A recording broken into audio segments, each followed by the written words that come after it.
आज ही ओला dock app download करें। ओला dock, doctor का अपॉइंटमेंट आसानी से। अस्सलाम वालेकुम। आज हम ये डिस्कस करते हैं ज़िरकोनियम क्राउन। ज़िरकोनियम क्राउन के क्या क्या फ़ायदे हैं traditional porcelain fuse to metal crown के मुकाबले में, क्योंकि हमारे जो ट्रेडिशनल जो पोर्सलिन यूज़ हो रही है वो है porcelain fuse to metal crown के साथ, ठीक है, जिसमें मेटल स्ट्रेंथ देती है और पोर्सलिन कॉस्मेटिक देती है। लेकिन अब जो मॉडर्न टेक्नोलॉजी ने पोर्सलिन फ्यूज टू मेटल को रिप्लेस कर दिया है और जो अब जो है कि जो रिप्लेसमेंट है वो ज़िरकोनियम क्राउन है। अब हम डिस्कस करते हैं ज़िरकोनियम क्राउन के क्या क्या एडवांटेज हैं और हम क्यों इसको प्रेफर करें। फर्स्ट एडवांटेज जो है ज़िरकोनियम क्राउन का वो है सुपीरियर एस्थेटिक। जी हाँ, ज़िरकोनियम क्राउन की जो कॉस्मेटिक है वो बहुत लाजवाब है। उसकी कॉस्मेटिक जो है यानी कि ज़िरकोनियम क्राउन जब हमने पेशेंट के कान पे ज़िरकोनियम क्राउन लगाया होता है तो समटाइम हमें ये आइडेंटिफाई करने में मुश्किल होती है कि नेचुरल दांत है या ज़िरकोनियम का क्राउन लगा हुआ है, ठीक है, क्योंकि ज़िरकोनियम जो है एक वाइट स्टोन है तो जिसके ऊपर डिफरेंट किस्म की स्टेनिंग की जाती है या इसके ऊपर पोर्सलिन ऐड की जाती है तो उसका कलर बिल्कुल एग्जैक्ट हो जाता है नेचुरल टूथ की तरह। तो जिसको यानी कि आइडेंटिफाई करना ऑलमोस्ट इम्पॉसिबल है कि इस पे क्राउन हुआ हुआ है अगर वो अच्छा डिज़ाइन है और अकोरेट फिट है, ठीक है। अब जो कॉस्मेटिक का जो सेकंड एडवांटेज है ज़िरकोनियम का वो है गम्स के लेवल पे एस्थेटिक। अब देखें जी जो हमारे traditional porcelain fuse to metal crown थे, अगर उसका शेड ठीक हो, बहुत अच्छा डिज़ाइन किया हो, लेकिन जो उसका एक जो ड्रॉबैक था वो गम्स वाले एरिया में डार्क शेडो आता था, मेटल का डार्क शेडो। हालांकि वहाँ पे मेटल होती नहीं थी लेकिन लाइट रिफ्लेक्शन की वजह से, लाइट की प्रॉपर्टी की वजह से गम्स वाले एरिया में हमेशा से एक ना डार्क शेडो आता था। तो जो डार्क शेडो आता था वो उन केसेस में एक्सेप्टेबल नहीं होता था जहाँ पे पेशेंट की हाई लिप लाइन हो, हाई स्माइल लाइन हो, कि वो स्माइल करते हुए हमें क्या कहते हैं वो मेटल का शेडो डिस्प्ले। तो जो ज़िरकोनियम क्राउन जो है उसका ये सबसे बड़ा एडवांटेज ये है कॉस्मेटिक में कि वहाँ पे गम्स वाले एरिया में डार्क शेडो डिस्प्ले नहीं होता। जब गम्स वाले एरिया में डार्क या ब्लैक शेडो डिस्प्ले नहीं होता तो गम्स लेवल पे एस्थेटिक एनहांस हो जाती है, स्पेशली उन केसेस में जहाँ पे स्माइल करते हुए टूथ के साथ गम्स भी डिस्प्ले होता है, यानी कि नॉर्मल स्माइल लाइन या हाई स्माइल लाइन ऐसे पेशेंट में होती है तो हमें गम्स का एरिया डिस्प्ले होता है। अब जी जो थर्ड एडवांटेज है ज़िरकोनियम का ट्रांसलूसेंट नेचर। अच्छा जी, जो हमारा पोर्सलिन फ्यूज टू मेटल है, क्योंकि नीचे मेटल होती थी ऊपर पोर्सलिन होती थी तो वो एक डल अपीयरेंस आती थी क्योंकि उससे लाइट पास नहीं होती थी। जब से कि ज़िरकोनियम की जो कॉस्मेटिक है वो इन्हांस है क्योंकि उससे वो ट्रांसलूसेंट मटेरियल है जिससे लाइट पास होने की वजह से नेचुरल लुक अपीयरेंस होती है, क्योंकि हमारे नेचुरल टूथ में एनेमल और डेंटिन होते हैं तो उससे भी लाइट पास होती है। जब लाइट पास होती है एक मटेरियल से तो उसकी ऑप्टिकल प्रॉपर्टी इन्हांस हो जाती है तो वो नेचुरल लुक देता है। अब सेकंड जो ज़िरकोनियम का एडवांटेज है वो है सुपीरियर मैकेनिकल प्रॉपर्टीज या सुपीरियर स्ट्रेंथ। ज़िरकोनियम भी पोर्सलिन है लेकिन एक ऐसी पोर्सलिन है जिसकी स्ट्रेंथ बहुत ज़्यादा है।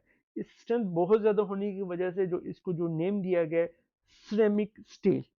सिरेमिक स्टील होने की वजह से यानी कि बहुत ज़्यादा हाई स्ट्रेंथ होने की वजह से ज़िरकोनियम के क्राउन फ्रैक्चर होने के चांसेस बहुत कम होते हैं कि उसमें ज़िरकोनियम में कोई क्रैक आए या फिर वो ज़िरकोनियम का क्राउन फ्रैक्चर हो जाए। जो ज़िरकोनियम की प्रोसेस है और वो वेयर हो जाए, वेयर भी नहीं होते थे यानी कि ग्राइंड भी नहीं होते थे। एक होता है ना ग्राइंड हो गए छोटी हो जाए, जबकि ज़िरकोनियम की प्रोसेस अपनी ओरिजिनल शेप स्ट्रेंथ मेंटेन रखती है, ठीक है। अच्छा, जो traditional porcelain fuse to metal crown में जो हमें सबसे बड़ा डिसएडवांटेज आ रहा था वो ये है कि पोर्सलिन लगाते थे मेटल के ऊपर।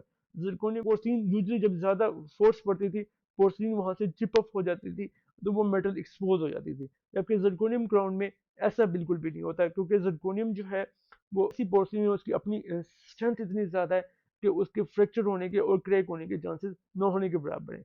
जब जाहिर बात है एक चीज़ क्रैक नहीं हो रही, फ्रैक्चर नहीं हो रही तो उसकी जो लाइफ है वो बहुत ज़्यादा है। अच्छा जी, अब हमारा जो थर्ड एडवांटेज आ रहा है ज़िरकोनियम के साथ वो है बायोकम्पेटिबिलिटी। अच्छा, बायोकम्पेटिबिलिटी से मुराद ये है कि वो हमारे टिश्यू के साथ बहुत ज़्यादा फ्रेंडली है। ज़िरकोनियम जो है डायमंड से रिजेंबल करता है और ये ज्वेलरीज में बहुत ज़्यादा यूज़ हो रहा है।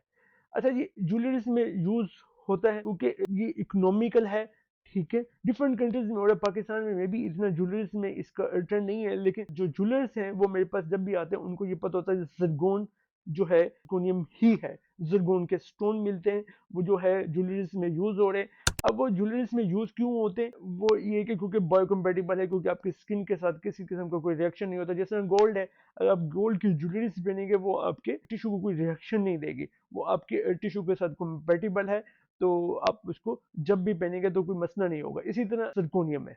ज़िरकोनियम का क्राउन जब हम गम्स के अंदर लगाते हैं, गम्स के साथ अगर वो टच हो रहा है तो गम्स के साथ कंपेटिबल है, गम्स उसको आसानी से एक्सेप्ट कर देगा, क्योंकि ज़िरकोनियम किसी किस्म का कोई रिएक्शन नहीं करता। ज़िरकोनियम इनर्ट मटेरियल है।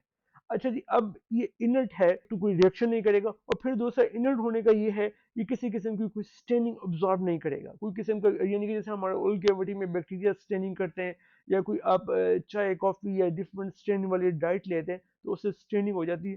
तो ये इनर्ट होने की वजह से ज़िरकोनियम किसी किस्म की कोई स्टेनिंग ऑब्जॉर्ब नहीं करेगा। जब स्टेनिंग ऑब्जॉर्ब नहीं करेगा तो इसका शाइनी लेसर सर्फेसेस है जेयर्स के लिए मेंटेन रहेगी। तो ये बायोकम्पेटिबिलिटी के साथ साथ ये सुपीरियर कॉस्मेटिक जो आपके हैं रिजल्ट वो भी मेंटेन रहेंगे।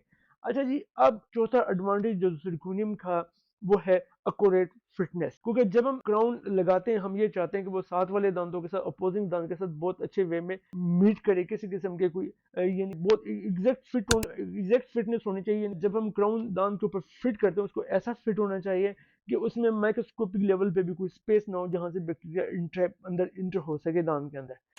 पाकिस्तान के टॉप डॉक्टर्स के साथ अपॉइंटमेंट बुक करें, वो भी पेशेंट फीडबैक देखते हुए। आज ही ओला डॉक ऐप डाउनलोड करें। ओला डॉक, डॉक्टर का अपॉइंटमेंट आसानी से।